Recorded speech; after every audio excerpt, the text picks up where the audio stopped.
Hi friends, welcome to Sukanya kitchen. ಇವತ್ತು ನಾನು ಮಾಡ್ತಿರುವಂಥ recipe ಬಂದ್ಬಿಟ್ಟು ಸೀಸನ್ ಹತ್ರನೇ ಸಂಬಂಧ ಇಲ್ದಿರೋ ಮಾಡುವಂಥ ಟೊಮೊಟೊ ಉಪ್ಪಿನಕಾಯಿ.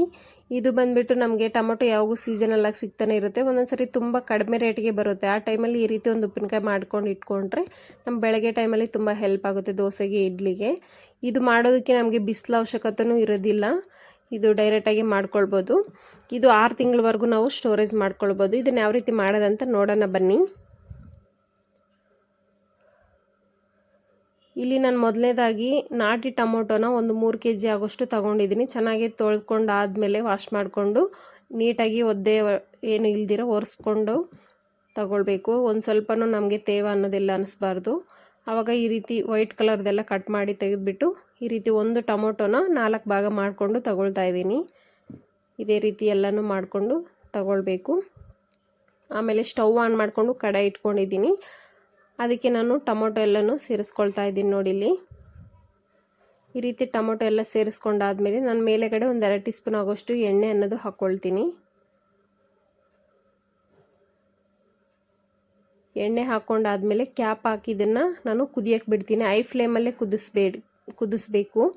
ಆಮೇಲೆ ಇನ್ನೂ ಸ್ಟವ್ ಮೇಲೆ ನಾನು ಕಡಾಯಿ ಇಟ್ಕೊಂಡು ಚಿಕ್ಕದೊಂದು 1 ಟೀ ಸ್ಪೂನ್ ಆಗುವಷ್ಟು ಮೆಂತ್ಯ ಕಾಳು, 2 ಟೀ ಸ್ಪೂನ್ ಆಗುವಷ್ಟು ಸಾಸಿವೆ ಕಾಳು ಹಾಕ್ಕೊಂಡು ಇದನ್ನು ಫ್ರೈ ಮಾಡ್ಕೊಳ್ತೀನಿ ಮೀಡಿಯಮ್ ಉರಿಯಲ್ಲಿ. ಈ ರೀತಿ ಕಲರ್ ಚೇಂಜ್ ಆಗಬೇಕು. ಇದು ಫುಲ್ಲು ತಣ್ಣಗಾಗಬೇಕು ನಮಗೆ. ಈ ರೀತಿ ಫ್ರೈ ಮಾಡ್ಕೊಂಡಾದ್ಮೇಲೆ ತಣ್ಣಗಾಗಬೇಕು. ಇವಾಗ ಇದನ್ನು ಮಿಕ್ಸರ್ ಜಾರಿಗೆ ಹಾಕ್ಕೊಂಡು ನಾವು ಫುಲ್ಲು ನುಣ್ಣಗಾಗೋ ರೀತಿ ಪೌಡರ್ ಮಾಡ್ಕೊಳ್ಬೇಕು. ಪೌಡರ್ ಮಾಡಿಕೊಂಡು ನೋಡ್ತಿದ್ರಲ್ಲ, ಈ ರೀತಿ ಪೌಡರ್ ಮಾಡ್ಕೋಬೇಕು. ಈ ರೀತಿ ಎಲ್ಲ ಪೌಡರ್ ಮಾಡ್ಕೊಂಡಾದ್ಮೇಲೆ ಒಂದು ಸೈಡ್ಗೆ ಇಟ್ಬಿಟ್ಟು, ಇವಾಗ ಮುಂಚೆನೇ ಟೊಮೊಟೊ ನಾವು ಕುದಿಯೋಕ್ಕೆ ಬಿಟ್ಟಿದ್ವಲ್ಲ, ನೋಡ್ತಿದ್ರಲ್ಲ, ಇದು ನಮಗೆ ಟೊಮೊಟೊ ಅನ್ನೋದು ಆಗಲೇ 40% ಬೆಂದೋಗಿದೆ ಚೆನ್ನಾಗಿ. ಇವಾಗ ನಾನು ಇದಕ್ಕೆ 1 ಇಡಿ ಆಗೋಷ್ಟು ಹುಣಸೆಹಣ್ಣು ಅನ್ನೋದು ತಗೊಳ್ತಾ ಇದ್ದೀನಿ. ನೋಡಿಲಿ, ಹುಣಸೆಹಣ್ಣು ನಾನು ತೊಗೊಂಡಿರೋದು ನಾಟಿ ಟೊಮೊಟೊ ಆಗಿರೋದ್ರಿಂದ 1 ಇಡಿ ಹಾಕ್ಕೊಂಡಿದ್ದೀನಿ. ಫಾರಮ್ ಟೊಮೊಟೊ ಆದರೆ ಅಷ್ಟೊಂದು ಹುಳಿ ಇರೋದಿಲ್ಲಲ್ಲ, ಇನ್ನೊಂದು ಸ್ವಲ್ಪ ಸೇರಿಸ್ಕೊಳ್ಬೋದು.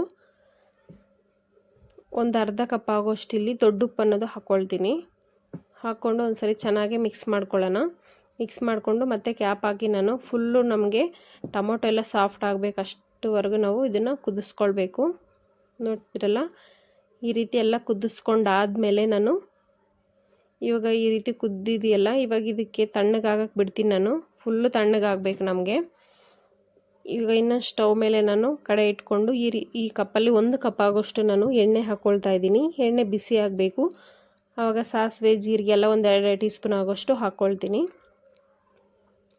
ಹಾಕ್ಕೊಂಡಾದ್ಮೇಲೆ ಹಸಿ ಕರಿಬೇವು ಸಮೇತ ಹಾಕ್ಕೊಳ್ತೀನಿ. ನಿಮ್ಮ ಹತ್ರ ಸ್ವಲ್ಪ ಜಾಸ್ತಿ ಇದ್ದರೆ ಸ್ವಲ್ಪ ಜಾಸ್ತಿನೇ ಸೇರಿಸ್ಕೊಳ್ಬೋದು. ನಾನು ಸ್ವಲ್ಪ ಇತ್ತು, ಅದಕ್ಕೆ ನಾನು ಸ್ವಲ್ಪ ಹಾಕಿದ್ದೀನಿ. ಒಂದು 2 ಗಡ್ಡೆ ಬೆಳ್ಳುಳ್ಳಿ ಸಿಪ್ಪೆ ತೆಗೆದುಬಿಟ್ಟು ಜಜ್ಜಿಬಿಟ್ಟು ಹಾಕ್ಕೊಂಡಿದ್ದೀನಿ.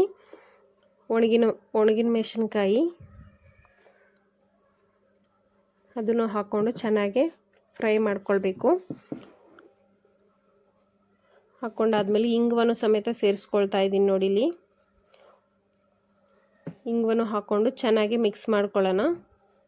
ಉಪ್ಪಿನಕಾಯಿಗೆ ಬಂದುಬಿಟ್ಟು ಈ ರೀತಿ ಒಗ್ಗರಣೆ ಮೇಯ್ನ್ ಇಂಪಾರ್ಟೆಂಟು, ತುಂಬಾ ಚೆನ್ನಾಗಿ ಟೇಸ್ಟ್ ಕೊಡುತ್ತೆ ನಮಗೆ.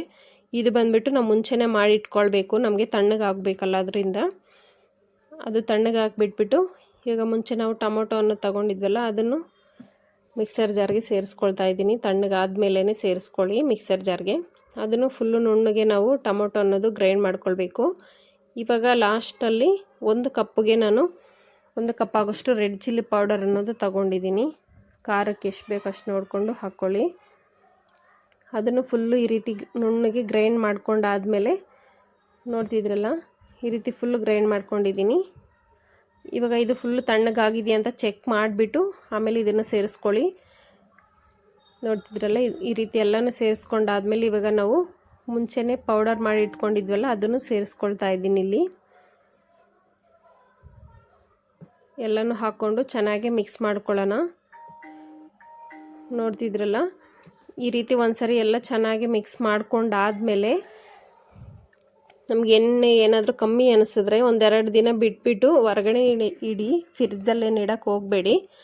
ಹೊರಗಡೆ ಇಟ್ಟಾದಮೇಲೆ 2 ದಿನ ಆದಮೇಲೆ ನಮ್ಗೆ ಎಣ್ಣೆ ಏನಾದರೂ ಕಮ್ಮಿ ಅನಿಸಿದ್ರೆ ಆ ಟೈಮಲ್ಲಿ ನೀವು ಇನ್ನೊಂದು ಸರಿ ಬಿಸಿ ಮಾಡಿಬಿಟ್ಟು ತಣ್ಣಗಾದ್ಮೇಲೆ ಸೇರಿಸ್ಕೊಳ್ಳಿ. ಉಪ್ಪು ಎಣ್ಣೆ ಏನಾದರೂ ಆ ಟೈಮಲ್ಲಿ ಕಮ್ಮಿ ಅನಿಸಿದ್ರೆ 2-3 ದಿನ ಆದಮೇಲೆ ನೋಡ್ತಿದ್ರಲ್ಲ, ತುಂಬ ಅಂದರೆ ತುಂಬ ಸಿಂಪಲ್ಲಾಗಿ ಇದನ್ನು 6 ತಿಂಗಳವರೆಗೂ ನಾವು ಫ್ರಿಜ್ಜಲ್ಲಿ ಸ್ಟೋರ್ ಮಾಡ್ಬೋದು. 1.5 ತಿಂಗಳಾದರೆ ಹೊರಗಡೆನೇ ಸ್ಟೋರ್ ಮಾಡ್ಬೋದು. ತುಂಬ ಚೆನ್ನಾಗಿರುತ್ತೆ, ಬಿಸಿ ಬಿಸಿ ಅನ್ನದ ಜೊತೆಗೆ, ಇಲ್ಲ ಬೆಳಗ್ಗೆ ಟೈಮಲ್ಲಿ ದೋಸೆಗೆ, ಇಡ್ಲಿಗೆ ಎಲ್ಲದಕ್ಕೂ ಚೆನ್ನಾಗಿರುತ್ತೆ. ಒಂದ್ಸರಿ ಟ್ರೈ ಮಾಡಿ. Thank you for watching.